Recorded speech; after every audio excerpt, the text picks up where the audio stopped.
Welcome to VPG's Virtual Water Cooler Chat podcast, a platform that celebrates the rich tapestry of professional diversity, with a particular emphasis on empowering women. We aim to foster diversity, equity, inclusion, and accessibility, DEIA, for all, while recognizing and championing the achievements of everyone as a central pillar of our journey.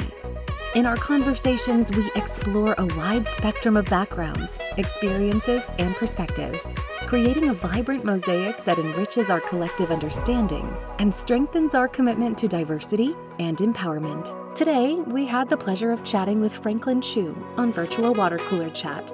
Franklin is a senior associate at Gemini Law LLP. Franklin holds a chemical engineering degree from the Cooper Union, New York, New York, and is licensed to practice in Washington State, Texas, and before the United States Patent and Trademark Office, USPTO. Prior to joining Gemini Law, Franklin was an associate in the PTAB practice group of Wilson, Sonsini, Goodrich, and Rosati, Seattle, Washington, and an associate in the intellectual property group of Baker McKenzie, Dallas, Texas. Franklin has experience in both patent litigation and patent prosecution, and with a wide range of technologies.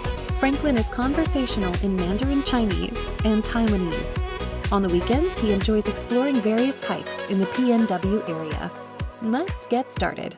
Franklin Chu, how are you doing? I'm doing well, Ashley. Thank you for having me. Oh, of course. Thank you so much for accepting our invite to be on our virtual water cooler chat. We've kind of worked together for over a year now. Besides being a client, I treat you as a friend. We went to Seattle. You met Cheung Yeah. And we had food there, and thank you for the box of chocolate. It was a lot of chocolate.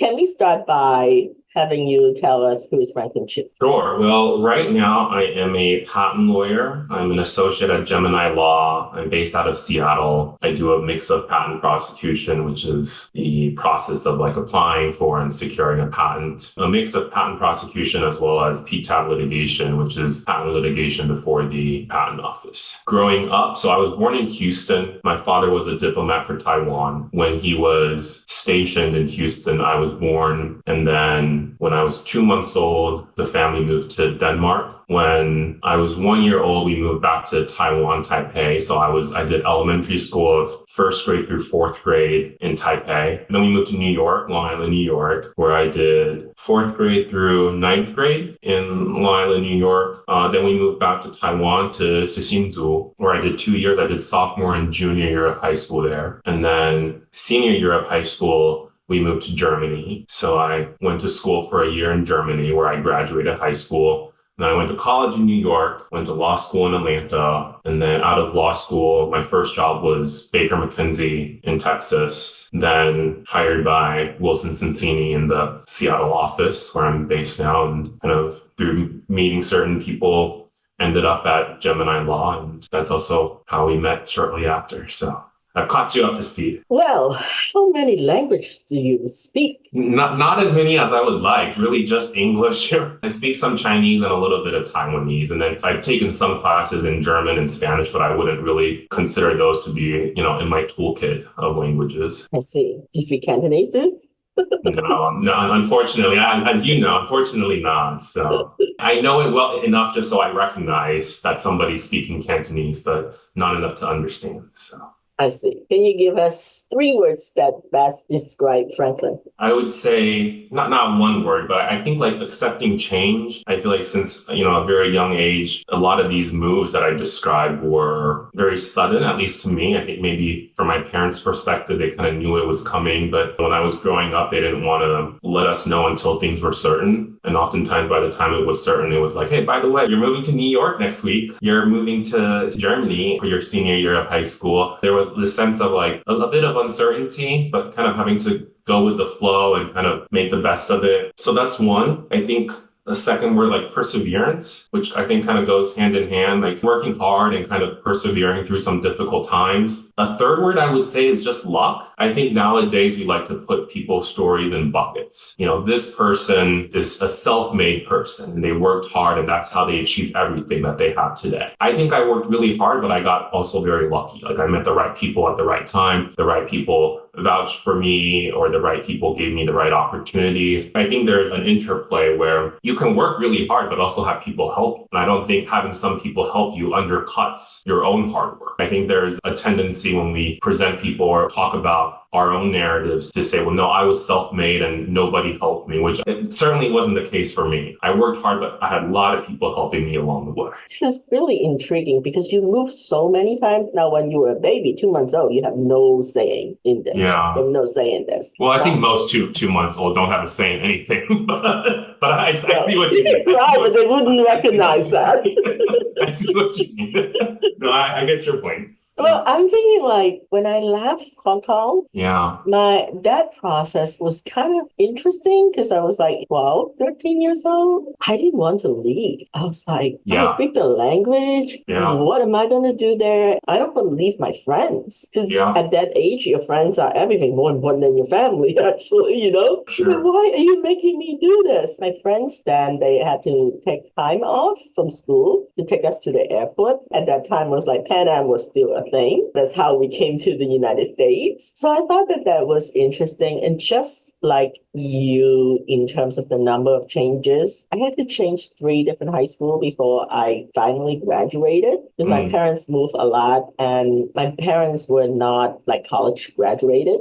They work really hard, restaurant, immigrants. And if you're not like in the literary classes, then you are sort of like the working class. You just have to work really hard. And restaurant work is hard. It's 7 days a week. And, how do you think that I become a workaholic? I have like really good role models for that. And I remember like, oh God, I'm not changing at the school again. We first came to Virginia. So I was at Fort Church High and then we moved within Virginia, and then we moved to McLean High. And I was there for 1 month before my parents decided that we're going to move again. So this time we moved all the way to Lawrence, Kansas. Like, we don't speak the language. What are we going to do over there? And we don't even have anyone to like help us. And I was like the eldest child. So there was a lot of anxiety going into a place that, your parents don't speak the language, but you are supposed to be the one that is really going to be that team. So I thought that was super hard. And then finally, when I graduated from college with my master's degree, I'm like, oh, here.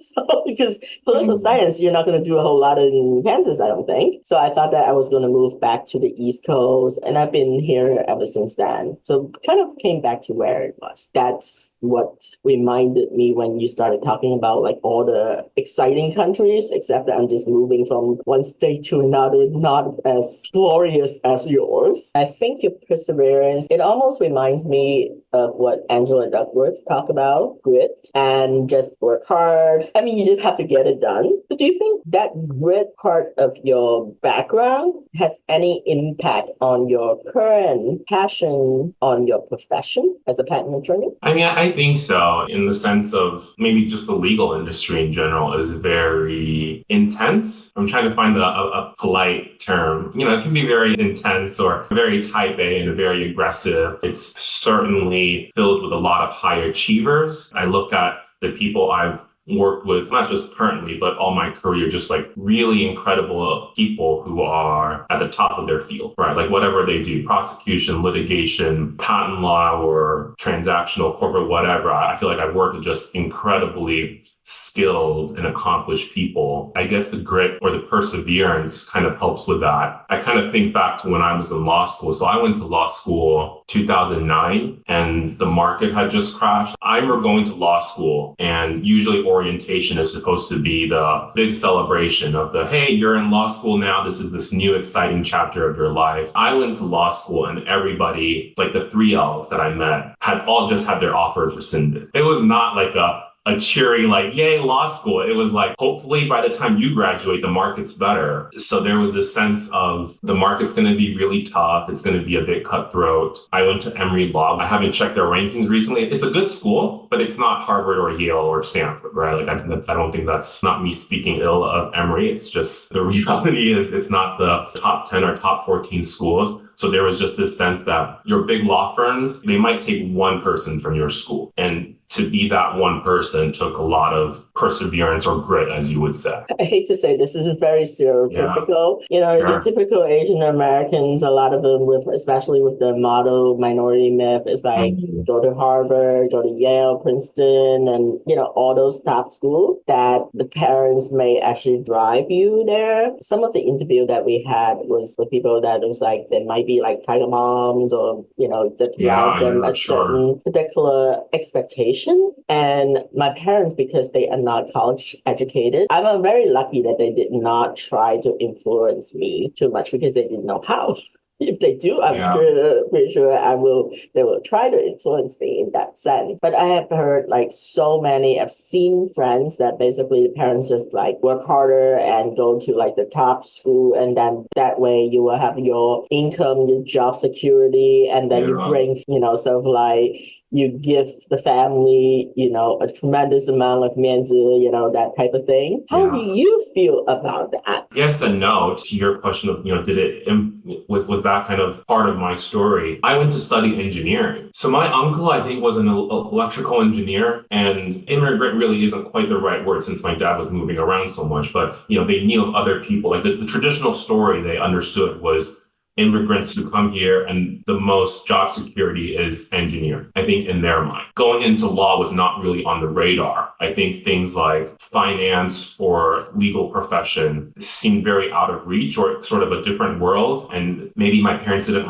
have the right contacts or, an entryway into that field. So, I was pushed very hard into hey, you should do engineering. I'm sure my parents would have loved for me to go to Harvard. The reality is that I applied to a whole bunch of schools, and one of the schools was Cooper Union in New York. Cooper Union's free. So everybody that gets into Cooper Union has a full scholarship. I didn't come from a particularly wealthy family. So the idea of full scholarship, it was just none of the other acceptances I received were even being considered. I got this full ride to Cooper Union. That's where I went. And then again, having some good luck, kind of meeting the right people. I got good internship experiences while I was in college, met the right people. And my sister at the time was going to law school, and she's a corporate lawyer, and I got to meet some of her colleagues in the patent law field, and they were like, hey, you have this engineering background, you can kind of do other things. And I was kind of exploring, after college, what should I do? And that kind of piqued my interest in patent law. I think I applied to other Ivy Leagues, but when I got into Cooper Union, basically nothing was even on the table. It was just hey, here's a free school that's well ranked, that's where you're going. And then the question of why didn't you go to Harvard Law? The answer is easy. I didn't get it.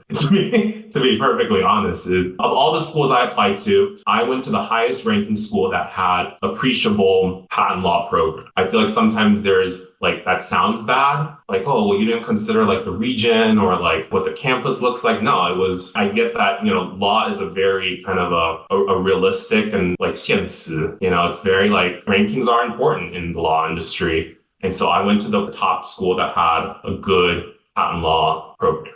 Well, let me clarify one thing. There was no judgment there. I went to University of Kansas. It's a good school. The thing is my parents did not come from money. And they worked really hard to put me and my brothers through school. And I was the first person in the entire family, paternal and maternal side, that actually went to school. I didn't necessarily have the option to even think about anything. It seems too outreach for me. I'm really already very grateful that I was able to get into, University of Kansas is a really good school. And I studied political science and East Asian languages and cultures. So I thought that I wanted to clarify that it's not because I wanted to make that as a judgment. It's just that that so many people, especially when you're looking at like this whole model minority myth. And I wanted to kind of like, it was like, hey, there are people that really struggle. Like when I talked to Jessica Wynn, she didn't come from money either. And we had to work really hard because we don't necessarily know the right contact. So you have to work so hard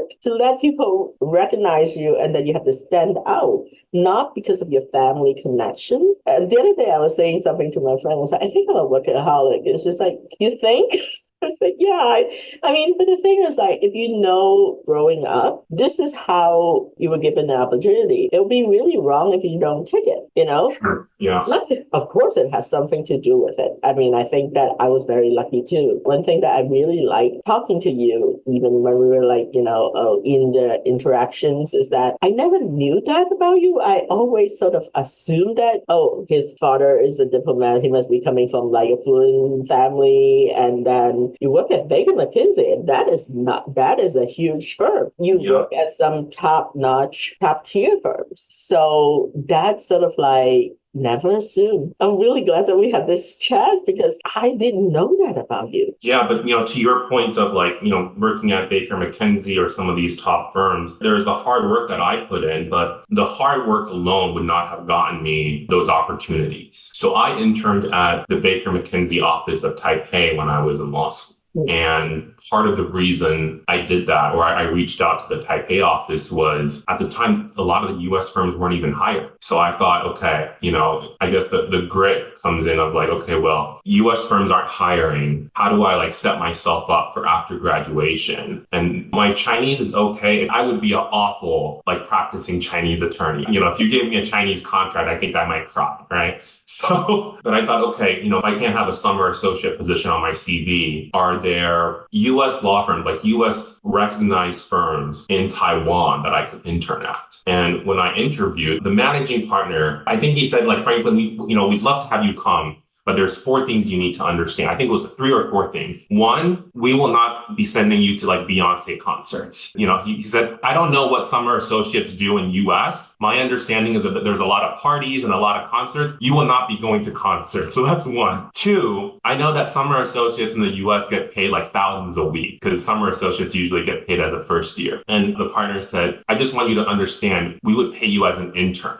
because that's what you would be. You would be a summer intern. So you would not be paid thousands in USD. You would be paid minimum wage in Taiwan, which is significantly less. And then 3 is you're going to school in US, which is great. And we think that that has value. But at the end of the day, we are a Taiwan office, and people that work here are licensed Taiwanese attorneys, and you would not be one. So even if you did really well, and we think you can, but at the end of the summer, there's not a job offer waiting for you in the Taiwan office. We can hopefully refer you to a US office, but that decision depends on the US office. Like, we can't make a hiring decision for the US offices. It was an opportunity, but it came with conditions, right? It's like, you're not going to get paid. You're going to be here to do work. We're not sending you to fancy parties. And, whether you can make something in terms of a job offer, that kind of depends on you. And luckily, while I was there, and here's where the luck comes in, I made a really great attorney, Mackenzie Martin, who's a partner now at Baker McKenzie. And she was an associate at the time, but she met me and she's like, hey, what are you doing after graduation? I said, I don't know. I'm still trying to figure that out.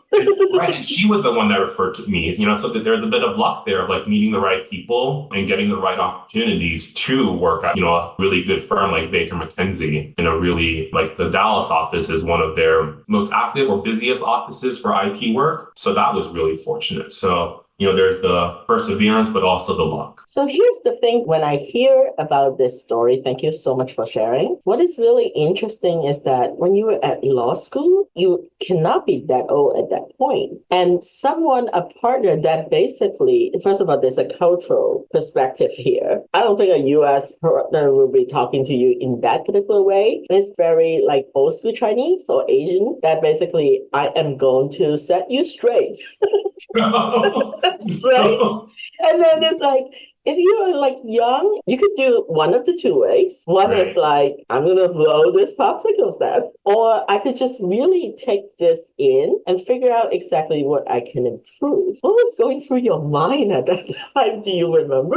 When I was applying to the Taipei office? No, when the person said all of that stuff to you, I would be like, I was not expecting any different. When you think about it, it would have been really delusional if I was applying for a summer associate position and they said, hey, there's not going to be parties. And I said, well, I'm not interested, right? Like it would be, right? I mean, if you think about it, when they say, hey, look, there's going to be real work, we're not going to send you to concert. At that point, my thought process was, I need a good, summer internship experience that can sort of set me on the right path. I don't know what that path is yet, but I need something to show for when I go to OCI to say like, hey, here's what I did last summer that makes me a good candidate in the future. Them saying, hey, there's not going to be fancy parties. Like, sure, I wasn't expecting otherwise. Them saying, hey, we're not going to pay you thousands of USD. Again, sure. What was I expecting, right? Like you're in Taiwan. Right, what would I be expecting? And then, hey, you're not going to be a Taiwanese attorney. We can't hire you. Again, it would have been very unreasonable or uninformed if I thought otherwise. I was like, hey, no,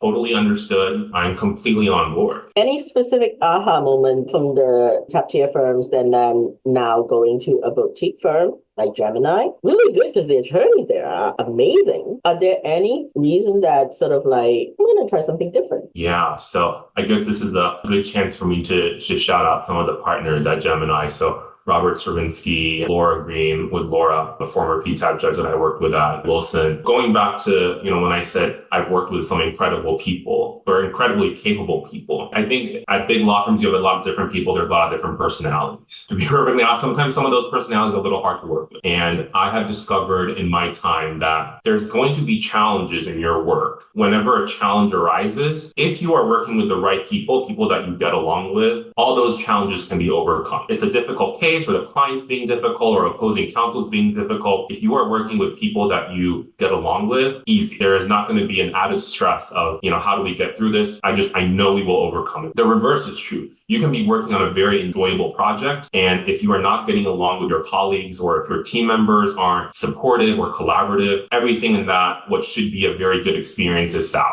Knowing that when Laura and Rob reached out and said, hey, would you be interested in joining? In terms of my checklist of what I wanted to do or what I wanted to see to join a small firm or join a boutique, working with people that I enjoyed working with was top of the list. And that's what I have now at Gemini. So that was sort of the aha moment of reflecting on my experience and thinking, hey, every time there's been a challenging situation, if I'm working with the right people, I have full confidence we're going to get through it. And when there's good situations, if I'm working with the wrong people, I'm not really getting the enjoyment out of that work. I could not agree with you more. And I think sometimes that it's a catch-22 when you're working for a boutique firm. You have to do a lot of things because you don't have a whole department to support you. And I think that having your support system is so important. And if you already know that there are people that you respect, you enjoy working with, it's not really brain surgery to figure out that, hey, if they go places, they'll take you with them. You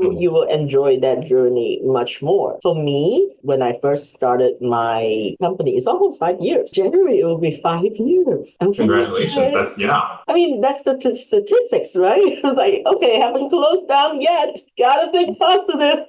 Yeah, no, that's a huge milestone. Congrats. Yeah, I mean, so January 2025 will be 5 years. I want to tell you something hilarious. Only my really close friends actually know it, but I've never ever said this before. I was driving, and you already know that I have like my rentals. I sold both of them. So last year, I was really stressed out because there's a lot of transition between the renters and things like that. So on top of Virtual Patent Gateway, I also have a business called Urban Raccoons. It's actually before VPG. I bought the first one because I wanted a little bit of distance. I work in litigation hours and they're getting older and I want my privacy. So I needed to have a place that is close enough, not nursing home, that they could have their own privacy. So I bought my first condo. I saved some money. I got that for my parents and I bought it in March 2017 and my dad passed in April 2017. So he was not even there for a full month. So then I let my mom stay there for a year because,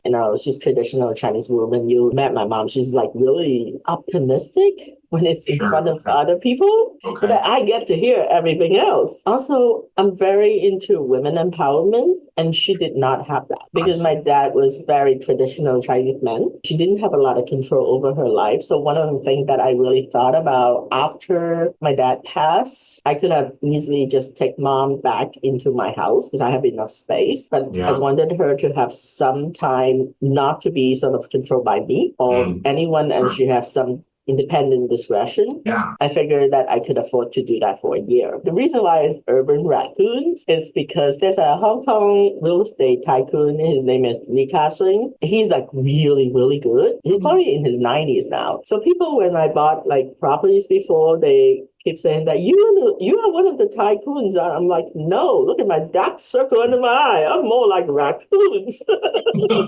Okay. So that's kind of how I started with that. But last year, VPG is really growing. And I didn't have enough time, and I no longer enjoy that because I have some really good tenants. And then when COVID happened, there's a lot of concern. I'm just going to sell it while I can, and then I can always buy it again. So that will reduce my anxiety. But at the same time, that was a good thing because I spent so much time and money to fix like the property to make sure that it's good and rentable in a good price. And I didn't have time to go on vacation, like the long vacation. I was like, how am I enjoying my life? I left a law firm environment to give myself more time with my mom. We just recently got back from Norway and Sweden. So that was the fjords was like amazing. And my mom, I did not notice because even though we are in the same house, I'm in the basement a lot. This morning, I was like getting exhibits. I was like, oh, this is a little bit ahead of time. What? And I was thinking about working on something else. I'm like really meticulous when it comes to the scheduling. Like, why is this coming in so early? I had to figure out exactly who do I send it to. But my mom tells me when I go on vacation with her, I told her, I said that, hey, we're going to go to Norway and Sweden. Are you good with that? She was like, sure. Most people in their 78, they are not going to, but I have to prep her. Most of the people at that age, they are not going to be that comfortable traveling. And I'm really thankful that she's able to. One thing that she said is like, because even at home, I don't see you because you're in the basement all the time. For her, when we go on vacation, is when she can actually get uninterrupted time. I mean, it's still going to be interrupted, but I don't work as much. I used to just bring a laptop to go with me on vacation. I still do, but recently, probably in the last 2 years, I have it just as a safety. Yeah. It's so sad.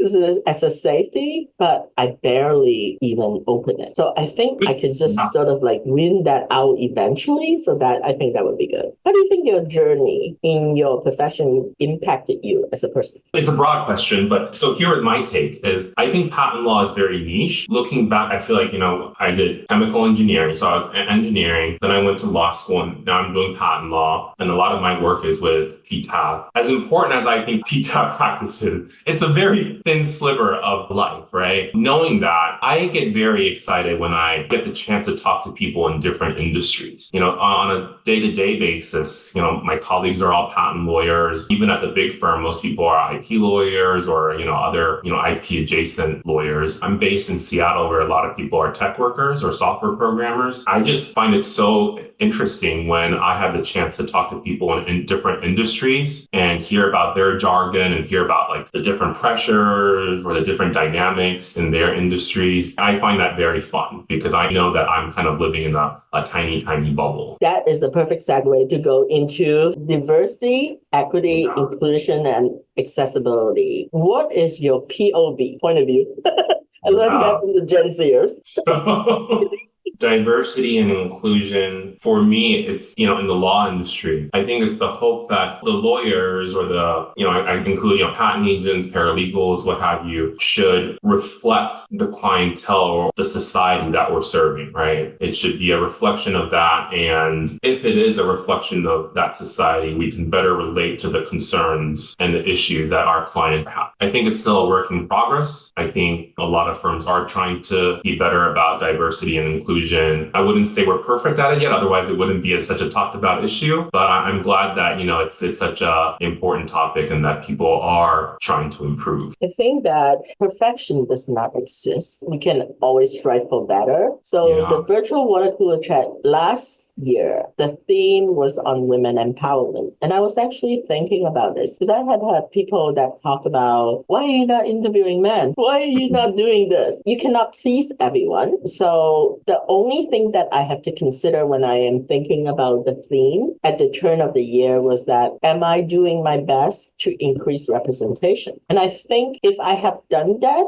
I have met the standard, then I can use that sort of like to level up the next year. So I was actually driving today and I'm thinking like, oh my God, do you know that I only have to interview 3 more people? Yeah. I'm identified 3 more people for the year. And then our season 2 for DEIA would have completed. I'm in June. So the thing that I'm thinking like, oh, do I need to have a different theme for next year? I need to talk to my team about it. But I'm thinking like, why do I need to keep having new themes? This could go on for a couple of years. I'm not running out of people to interview. And it's been really amazing. Like you said, yes, a lot of people that are really top tier practitioners that was like, sure. I have people that is like, well, I cannot do this right now, but please consider me for next year. That's really awesome. Even 5 years. All right, last question. What skill do you think that are important for junior practitioners or any practitioner to develop or improve upon that is needed in our industry? I feel like these are cliche answers, but I think they are cliche because they are true. Communication and time management, communication with your clients and your team members, with people that you're,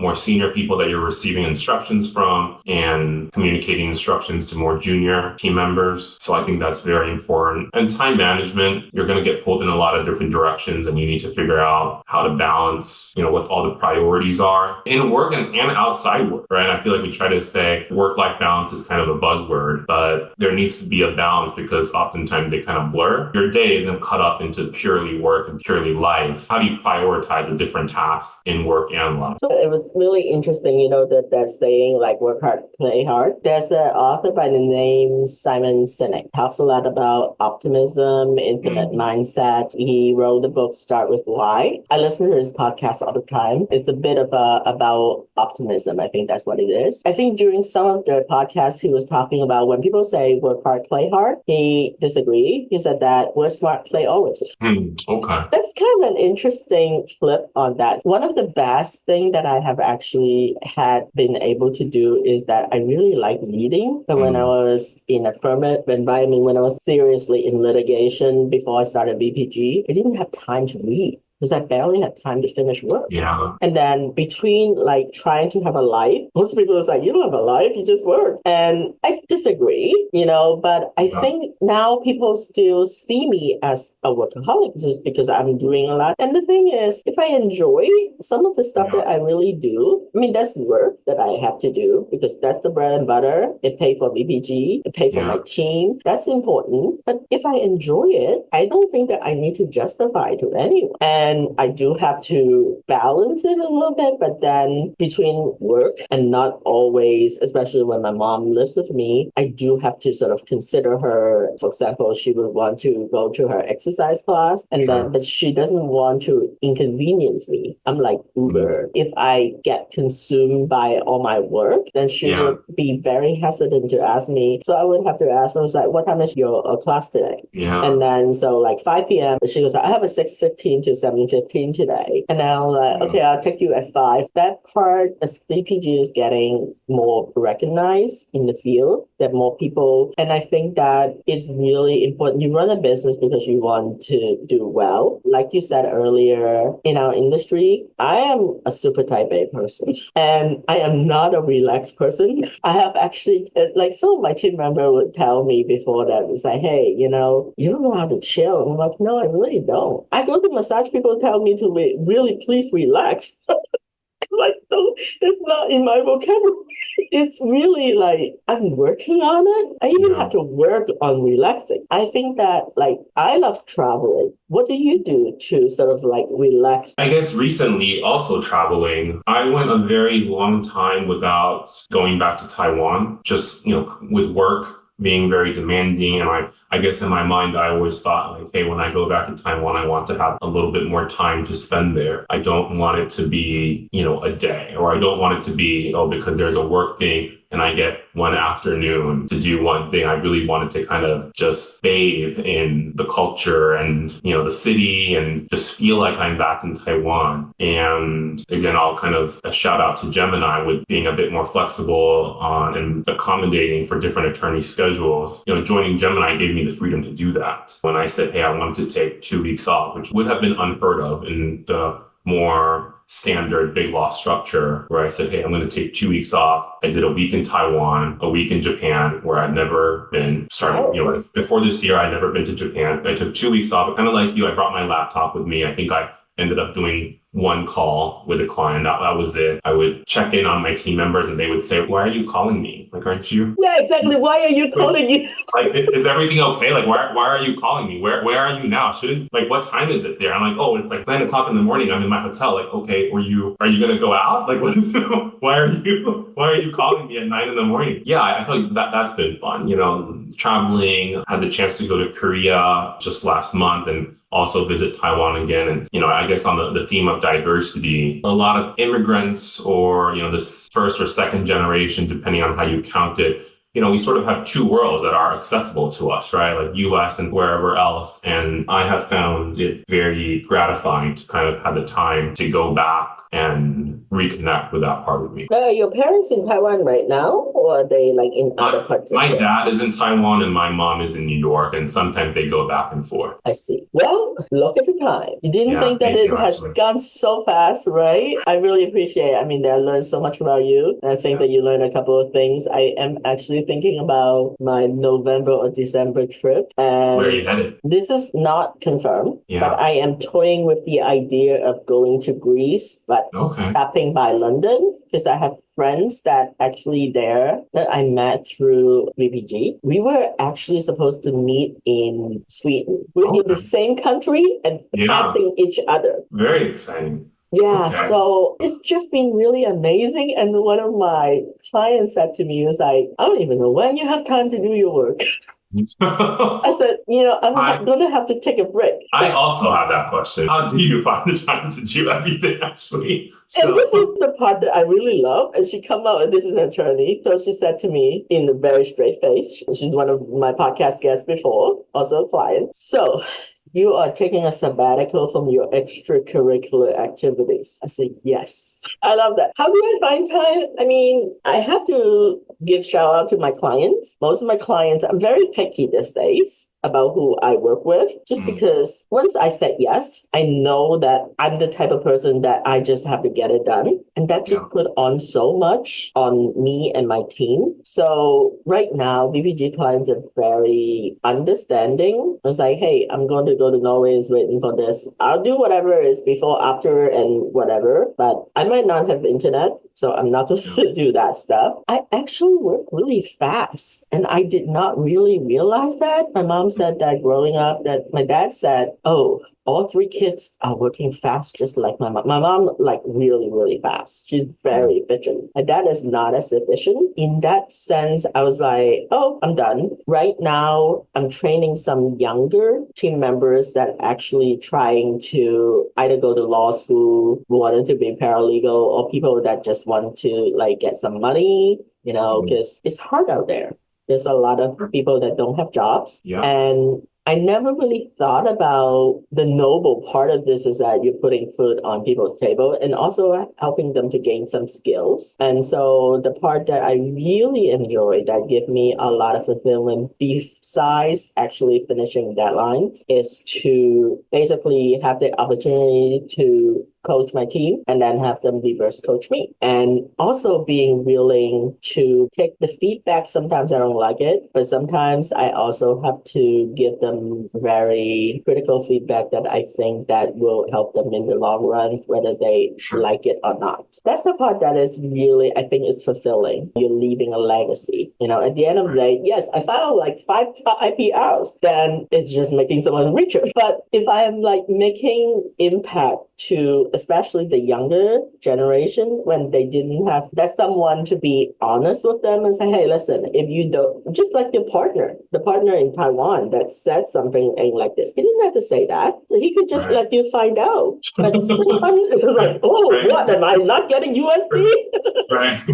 Right. So on that note, I just want to thank you. Ashley, thank you. It's been a pleasure. I really appreciate the chat. Yes, thank you. It's been very fun. Yeah, thank you.